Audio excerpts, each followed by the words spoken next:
ریب جوړ دی آنلاین شته دی، خلک ورته ډاونلوډ کی او اپ هم په اپ سٹور کې هم په ګوګل سٹور کې شته دی.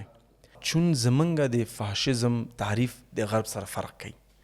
مونږ یو مودست او پرایویسی فرست سوشل میډیا، حیا او د یو انسان ارزش، شخصي ارزش مونږ ته ډېر مهم دی زموږ پلیټ فارم کې.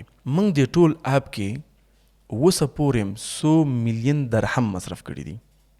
دا پیسې ټول ستا دي شخصي؟ نه، البته سرمایه‌ګذاري خلکو کړې ده، کار زما دی، رننګ ته کې رننګ زه کومه، غټه فیصدي شراکت زما دی اوسه پورې، لیکن کېدای شي هغه به وړوکې فیصدي وي ځکه موږ ته نورې پیسې هم پکار دي. زما 500 ریب کامیابېږي، موږ ته به تر 50 میلیون ډالر پورې پکار وي.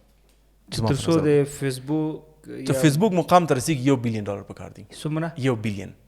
نو ولې زه مثلا ریب انتخاب کوم چې در حال کې $1 بلین اپلیکیشن ماته موجود وي او دی خو د 50 میلیون ډالر اپلیکیشن ز استفاده کوم؟ یعنی تا ولې ټیک ټاک انتخاب کړی دی؟ فیسبوک موجود دا ټیک ټاک انتخاب کو، فیسبوک موجود دا انستګرام انتخاب کو. هر یو اپ خپل خصوصیات لري، موږ خپل خصوصیات لرو. ریب به سوشل میډیا دا او سوپر اپ د کې به ډیجیټل بانک وي، انویسټمنټ آپشن به وي، ټول شیان نو سوشل میډیا درکوي. چې نور شیان سوشل میډیا درکوي هغه به ریب درکوي. فرق به څه وي؟ دا به د انساني په ارزښتونو باندې په حیا په بنیاد باندې به مخکې ځي. ته په فیسبوک کې متاسفانه چې لوس فلمونه هم پکې شته دی، د حیواناتو ګډ ورډ سیستم، یعنی هیڅ یو انساني ارزښت ته قایل نه دی. انستګرام ته د خپل اولاد مخکې ښکار کو خلاصولی نه شي، همداسې ټیک ټاک دی او که نور دي.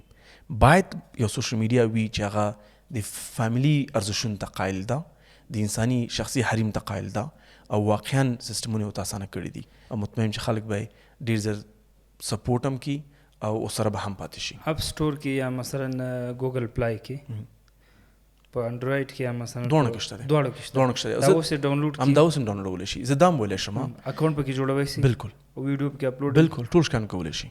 نن قریب ناکامه هم شي، زه ما خپل انشاءالله ناکامېږي، درته نه یم، که ناکامه هم شي دا به دې دلیل نه چا کوشش نه کړی، دا به دې دلیل چې خلکو ته سپورټ کړی.